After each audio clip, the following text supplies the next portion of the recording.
Hey everybody, and welcome back to the Always Bayern Chelsea show. Today is Wednesday, April 16th.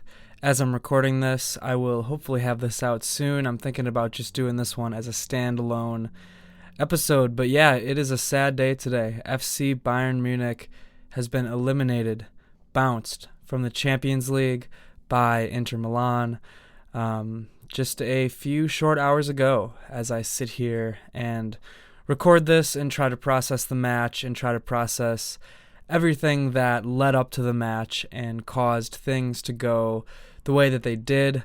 I'm obviously dealing with a lot of emotions right now. This was Thomas Muller's last Champions League match for Bayern Munich, but I'm also proud of how the guys fought. I don't really have a problem with how they played today, outside of a few things which we'll get to as we talk about this match, but I'm overall proud of the spirit that they showed, especially in the second half, especially at the end of the match. They really left it all out on the pitch today, and it just wasn't enough, sadly. That's how things go in sports sometimes, you know. The ball bounces one way. Sometimes you don't have all the luck on your side and whatnot. But yes, this is a video episode, though, I will say. So go ahead, subscribe to that YouTube channel, Always Bayern Chelsea. The season's not over, although Bayern's Champions League hopes of, getting glory in Munich this year are shattered. The Bundesliga is still up and running. Bayern is still in the lead in the Bundesliga, and we got to focus on that now. We got to focus on not bottling that. And then we head to the Club World Cup, so a lot of fun stuff coming, and we'll be covering it all here at Always Bayern Chelsea. Chelsea plays as well tomorrow in the Conference League, so Jim will have all the coverage for you about that one. But let's talk about this match. This devastating match, this heartbreaking affair. But again, I just have so many emotions about it. There's so much that happened in this one, and I'm overall, like I said, proud at the spirit that the guys showed. But yeah, it was a 2-2 draw, and that means that Bayern Munich lost 4-3 on aggregate after losing 2-1 prior in Munich the week before. Let's run down the lineup that Vincent Kompany used in this one. It was, I think, a good lineup. I was happy with the lineup that Kompany put together. I mean, he doesn't have a whole lot of options right now just because of all the injuries. I mean, you have four of your best players, four of your most important players injured, and yeah, that certainly didn't help things. Three of your most important defenders, your three best defenders, I'm including Neuer in that, are injured. And really, I don't know of a team that would have put up a better showing or could have done more in this circumstance with this many injuries. So, again, it stings. It stings really bad. I'm heartbroken because despite all the odds, I thought Bayern could have done more. But again, let's talk about the lineup. So, Jonas Erbig started between the sticks there at the keeper position. I'm really impressed with Erbig. I'm really proud of him. I feel like a broken record, but again, this was another match where neither of the goals really were on Erbig. They were on the same old defensive issues that Bayern Munich has been experiencing lately. So not on Erbig. I'm impressed with how calm he was. I'm impressed with how cool and collected he was. I think, he's shown enough so far for me to really believe in the kid. And his saving ability, his shot-stopping ability, or maybe like his reaction time, I should say, because he has a lot of natural talent and ability to make saves. Sometimes his reactions, I think, are a little bit slow, or his communication with the back line is a little bit off, which is to be expected for a young keeper working with a back line who is patched together and is not filled with everyday starters. But his ability to play on the ball, the way that he plays on the ball is really, really impressive, especially for such a youngster. So, yeah, proud of Erbig showing today. I mean, the kid got thrown into the spotlight, and I think he did a very fine job in the Champions League, and just with how he's been thrown into the fire, so to speak. Back line, you had Josip Stanisic as the left back, Eric Dier and Kim Min-jae as the center backs, and Konrad Laimer as the right back. The outside backs, I thought, did a really nice job. Both guys playing out of position because of all the injuries that we have. Again, that'll probably be a common theme, and I don't want to sound like a loser talking about that stuff, but because that's kind of loser speak, blaming things on injuries or talking about injuries, but you can't talk about how things went in this match without laying down the facts of we were missing our two best defenders and our keeper, so I can't avoid it. But the outside backs had a nice game, I thought. Both Leimer and Stanisic, I thought, stepped up nicely. Neither of them are Alphonso Davies. They're not going to, completely blow you away or anything, but they both were solid. They didn't have any major lapses, and they both, I thought, worked to progress the ball and connect with the offense. The center backs, on the other hand, not a good match from Kim. I respect his spirit. I respect him fighting through injury, but we have seen one too many mistakes leading to goals from Kim Min-jae in big moments where it's just tough. And I'll talk more about this when we talk about the goal. But yeah, Kim does not make the right decision. Too often he does not make the right decision, and Bayern has paid the price for it. Eric Dier, on the other hand, I thought was good. I thought Eric Dier was solid. Both Kim and Dier both did get yellow cards, which probably hurt their ability to be more aggressive as the match went on, which ultimately hurts the team. But I thought the yellow card on Dier was silly. I didn't think it was a good call. The one on Kim was deserved. It was on a challenge that Kim did not need to make, and it was overly aggressive and a deserved yellow card there. Dier probably didn't need to make that challenge either, but I don't think Dier should have been awarded a yellow card for his. Either way, Eric Dier scored a goal in this match, and Eric Dier had one key game-saving sliding block. And yeah, Eric Dier outplayed Kim Min-jae in this one, and Eric Dier has consistently outplayed Kim Min-jae in these huge matches. So take that as you will. Again, I don't want to rip through Kim left and right here, but it's just, I'm going to call it like I see it, and Eric Dier outplayed him. Eric Dier, the guy who was banished from Spurs, did nothing on Spurs, outplayed Kim Min-jae, the best defender in Italy a few years ago, funnily enough, on Napoli. So yeah, I'm not gonna talk too much more about Kim until we get to that goal. But the midfield I thought was okay. Joshua Kimmich and Leon Goretzka, thought that was the right move, starting those two. I know there's a lot of Kimmich and Goretzka haters out there. There's a lot of nameless, faceless accounts on the internet that hate those two people. And no matter what they do, it'll never please anybody. They'll be wrong forever. I didn't see it that way. I thought they were both all right. Could they have both done more? Sure. But Inter really overloads the midfield. That's kind of their game. They play through the middle. They really seek to have that numerical advantage and just overload the midfield. So the pivot of Kimmich and Goretzka did what they could, I thought. We'll talk about it later, but Leon had an assist, and Kimmich really dictated the pace, so that's what you expect out of them. The attack was Leroy Sané on the left wing, Thomas Muller at the 10. Yes, Muller did start in his last Champions League match. Very good game for Muller as well. Muller was probably the most creative guy on the pitch. Surprise, surprise, that's what Muller does. And then we saw Michael Olise on the right wing, Harry Kane at the 9. Kane scored the opening goal. A brilliant individual effort by Harry Kane. And once again, Kane scores in a UCL knockout match for Bayern Munich. It's just what he does. It quite simply, it's just what he does. When nobody else on the team is scoring, Kane scores. And you can try to argue that if you want. Certainly, there's a man on Twitter who has been arguing with me about that, but I don't know what to tell you. If you want to have this agenda against Kane and push it all day long, you can. If it makes you feel better, you can. But it's not helpful, because Bayern Munich's problems are not Harry Kane. Harry Kane, like I said, opened up the scoring in this match. And if our defense would have just held things together, we would have went into extra time. Well, we actually would have won the match if you would have counted Dier's goal there. But, I don't know what you want out of Kane. He defends with his life. He puts up record scoring numbers for Bayern Munich. Like I said, and defends with his life. I don't know. I don't know what else you want from him. If you think Kane is the problem, then I think you have a screw loose or something. There's a lot more things wrong with this team than Harry Kane. So I'm gonna leave it at that for now. Leroy Sané, very underwhelming. Very underwhelming.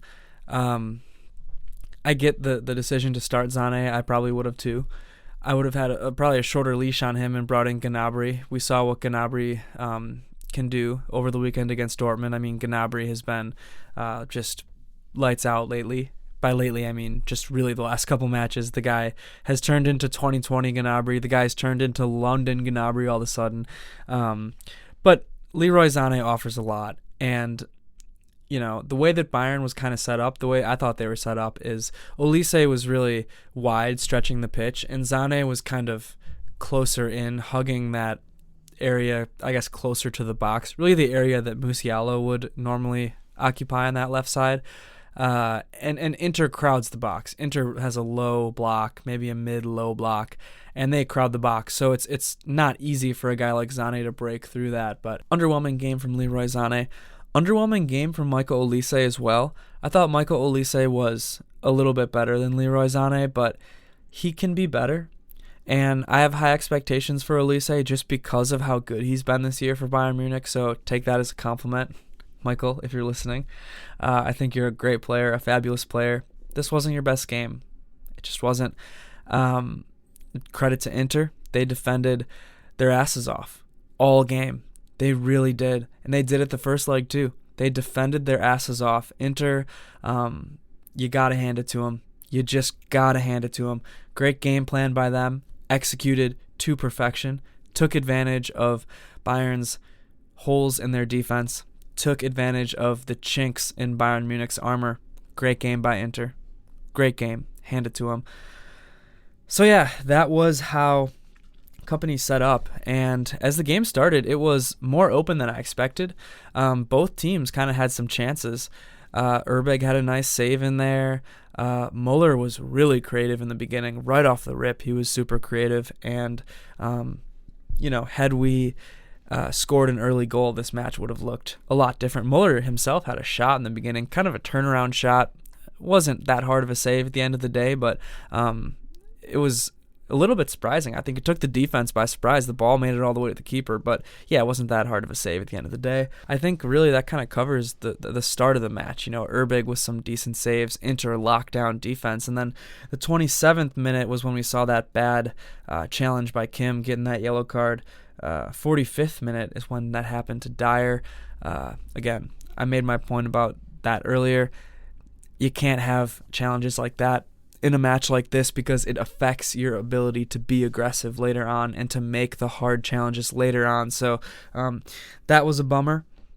But, we head into halftime 0-0.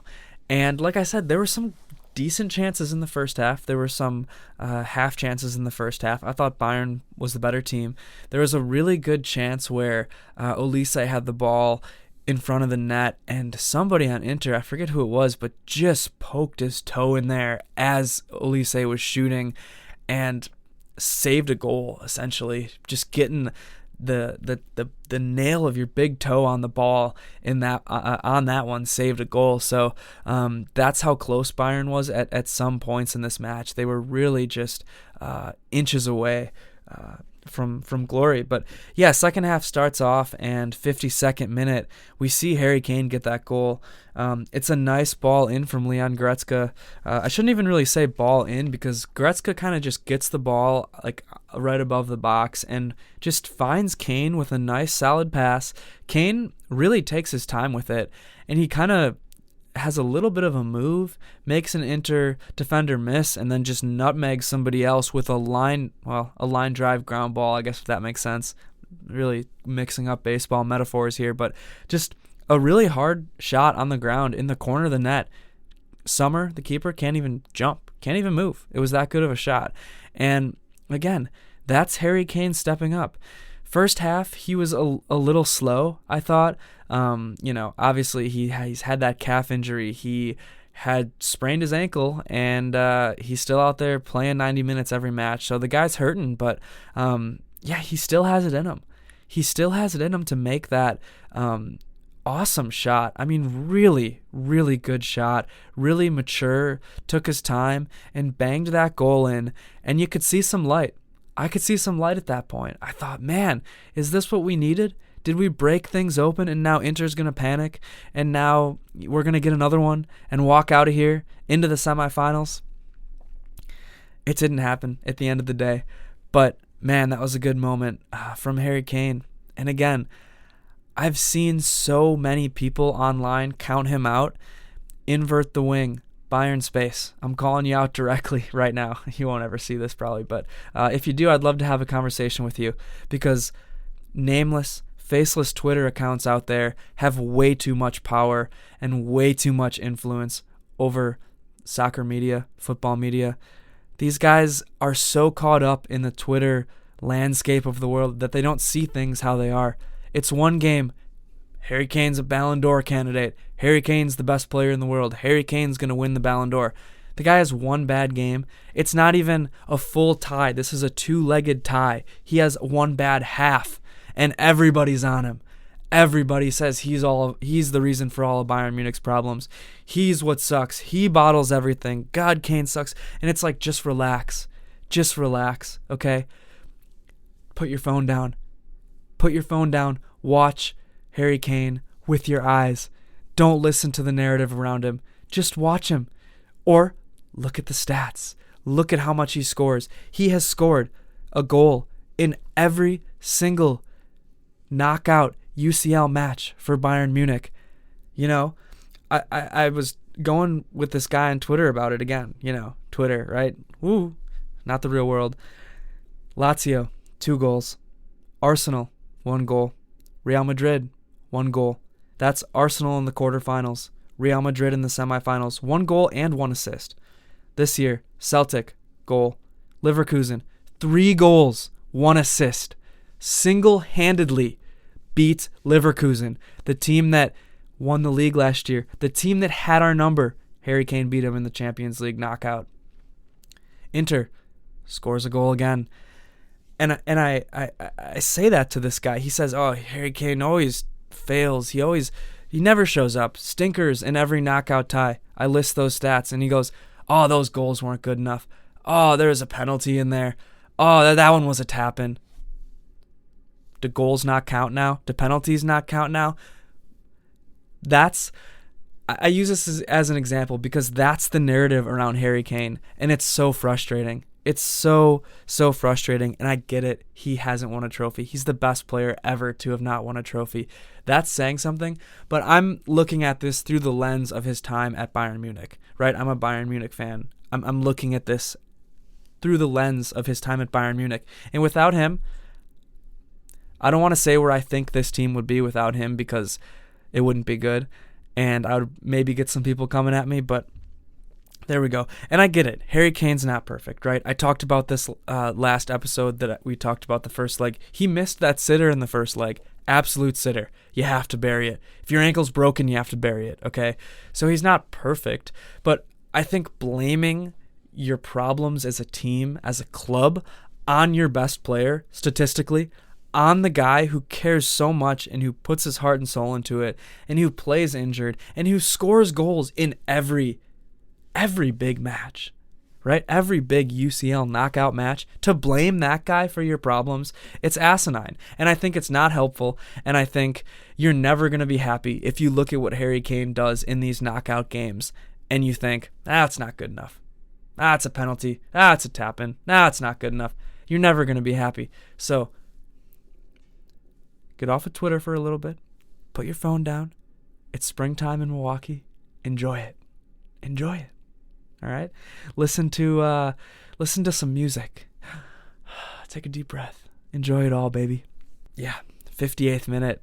It came crashing down because Martinez got that goal off of a corner. There's some chaos.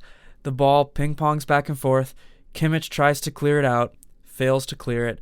Ball goes right to Martinez, rolls off his hand. Yes, I saw it, okay? I didn't see it live, but I saw the replay, and it rolled off his hand, wasn't checked, whatever, right into his foot, and he bangs it. He bangs it in. I mean, good goal. Urbeg had no chance, again. Kind of unlucky. I think it was kind of unlucky to have that situation off a corner, have Kimmich just not be able to clear it, and then have it go off his hand, and then he scores. Unlucky, but hey, you live with it because the match keeps rolling on. And unfortunately, 61st minute, it's just the same old story. Bayern scores, and then they concede right away. That's what we've been doing lately. We did it against Dortmund. We did it against Inter in the first leg. Probably did it some more that I'm not even thinking of. But with this ragtag, patched up defensive group, it's just going to happen. And I was not upset or not disappointed for some reason. I felt like I should have been, but I just wasn't. And maybe it's because I was expecting them to score off of some weird defensive things. I don't know. This whole match, I wasn't as disappointed or sad as am feeling like I should be. Maybe it's because, all season I kind of thought we should win the Bundesliga, but I wasn't expecting us to win the Champions League. Maybe it's because in the back of my mind, I know that Hansi Flick's Barcelona would rip this makeshift defense apart. But I don't even know if it's both of those things. Maybe I thought, the tie.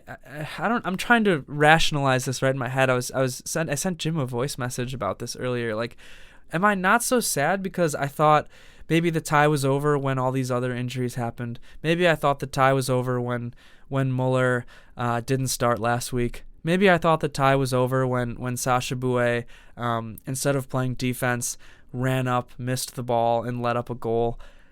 Maybe I thought the tie was already over somehow, but for some reason, I wasn't that frustrated. Like last year against Arsenal, last year against Madrid, I was way more, just worked up about it. For some reason, I wasn't this time. Maybe I'm growing. Maybe I'm dead inside. Maybe something out there. Maybe it's something in the water. I don't know.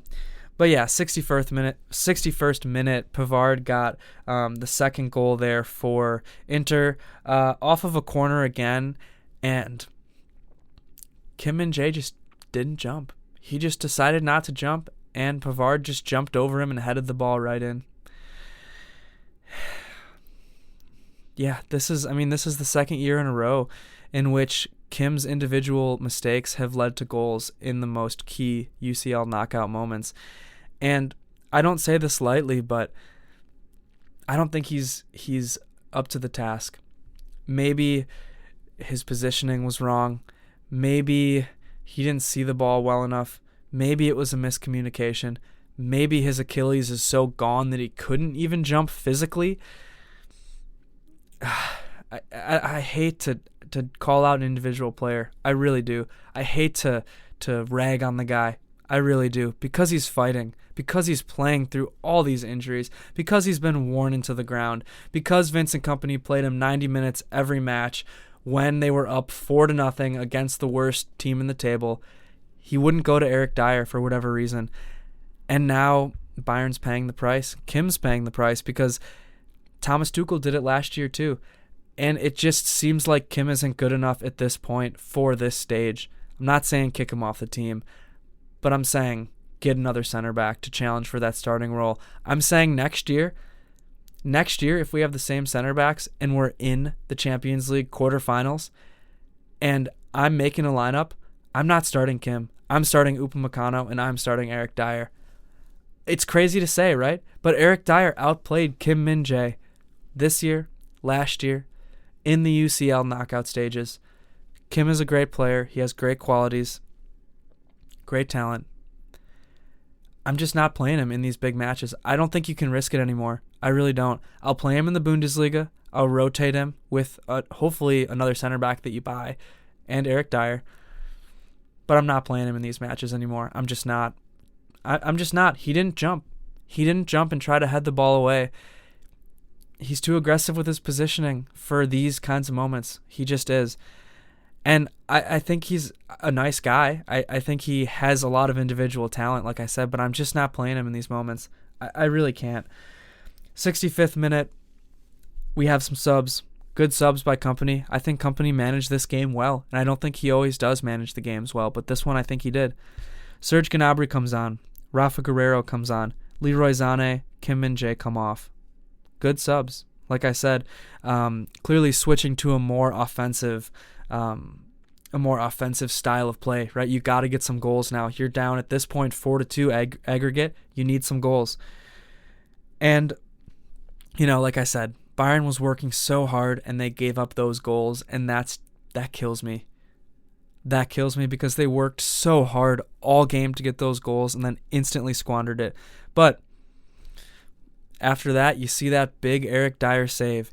You see that big Eric Dier sliding block at the death, at the goal line, essentially in front of the goal. Not quite a goal line clearance, but nonetheless, he saved a goal single-handedly and then goes down and scores a goal. I mean, come on. This guy's got what it takes in the big games. He really just does. 76th minute, Eric Dier levels the match 2-2 with a goal. Serge Gnabry with a great assist. Serge Gnabry comes in, instant impact again. Serge is looking good. He shot out of a cannon. He comes in and kind of whips the ball into Dier, and Dier makes a shot that I don't know how it went in. I watched the replay 10 times. Still don't know how it went in. It physically, by the laws of physics or whatever, it shouldn't have been possible. Dier was like almost behind the net when he headed this in, and somehow it spun in. Now, if he wouldn't have made the shot, Joshua Kimmich was right there to bury it anyways, so it was going to be a goal. But insane how Eric Dier got that header in. That's his first Bayern Munich goal, as far as I know. He had one in a friendly against Salzburg, I want to say, but I think that's his first non-friendly goal for Bayern Munich. So what a goal for Eric Dier. Nice assist by Serge. And at that point, I have hope again. It's 4-3, and Bayern Munich is looking like the better team. 84th minute, we saw some more smart subs from Kompany. Kingsley Coman, Alexander Pavlovich come on. Konrad Laimer, Leon Goretzka go off. Bayern's going all out offensive at this point. And these subs helped with the energy. They certainly did. Towards the end of the match, really, Bayern fought. They really did. They gave it everything they had.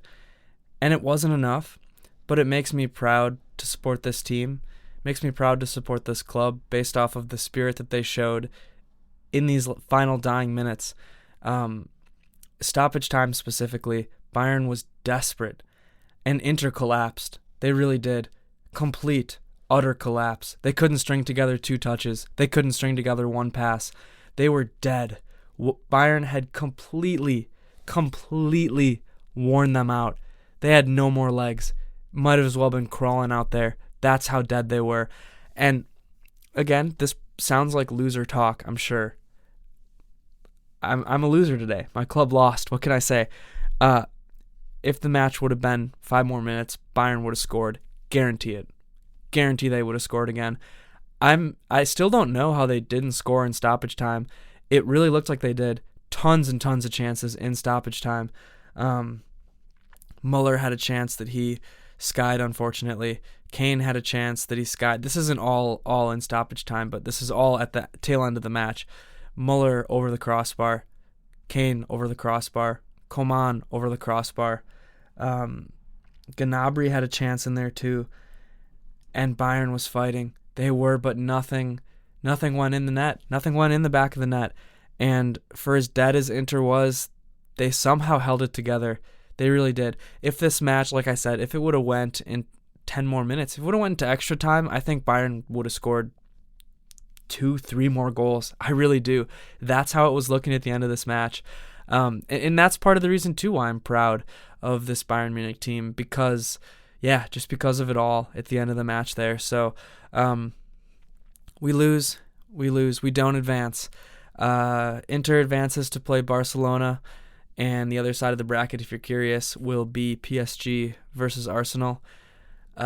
Maybe I'll share my thoughts about all that stuff another time, but not tonight. This one is going to sting for a while, and I'm going to think about this match for a while. I'm going to focus on Bayern Munich.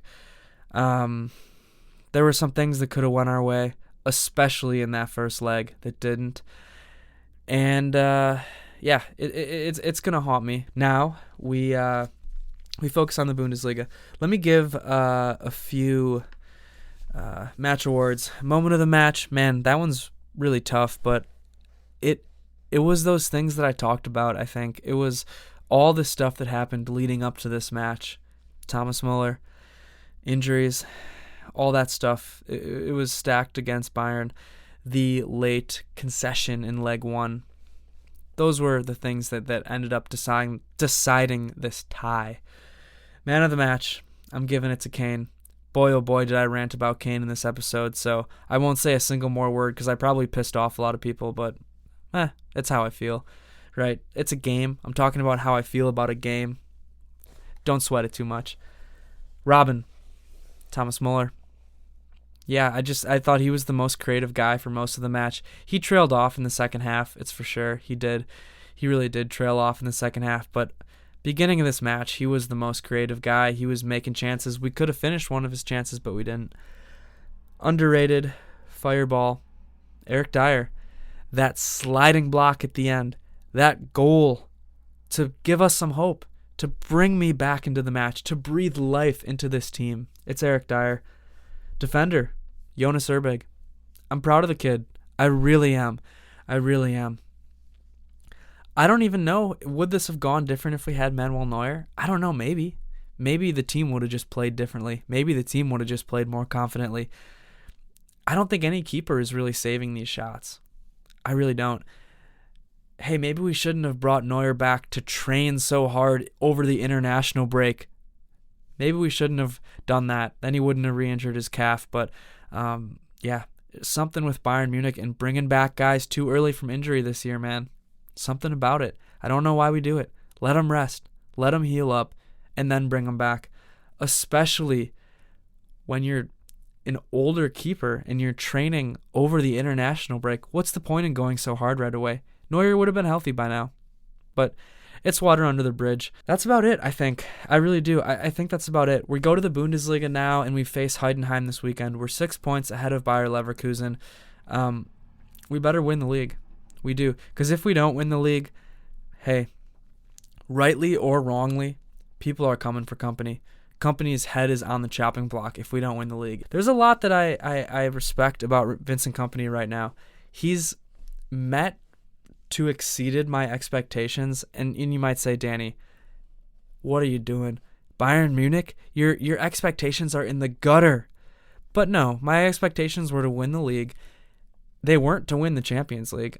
This is about where I thought Bayern Munich would get to in the Champions League this year. Under Vincent Kompany, under a head coach who just got relegated. I don't know. That's just what I thought we would do. It is. And yeah, now, like I said, we try to win the league. And I love the Bundesliga. I really do. It's my favorite league in the world. So I'm excited about the remaining games for Bayern. I am.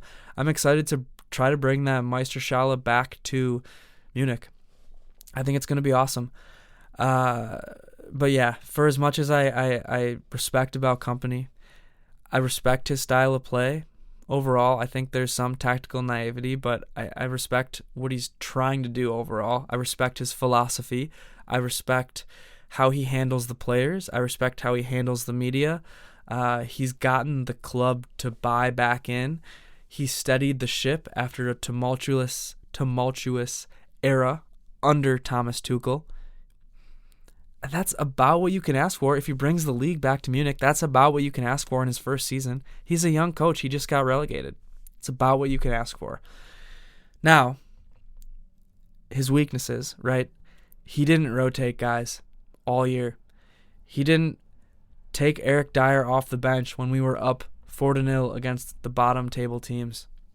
It came back to bite him. I'm not saying all these injuries are because of Kompany's lack of rotation. Certainly doesn't help. Certainly doesn't help. Some of it's just dumb luck. Some of it's mismanagement by national teams. Some of it is players refusing to sit down when they probably should. It's tough. It's just tough. I'm proud of this team. I'm proud of how they fought. The season's not over. The season is not over. So subscribe. This is a video episode. Subscribe. You're going to see tons of video episodes coming up. Chelsea's playing too. Jim will give you that coverage. And I'll be there sometimes. But yeah, I love this team. I really love this team. I'm really proud of them. They're not perfect. But I'm proud of them. And I love this team. And it's Mia San Mia forever.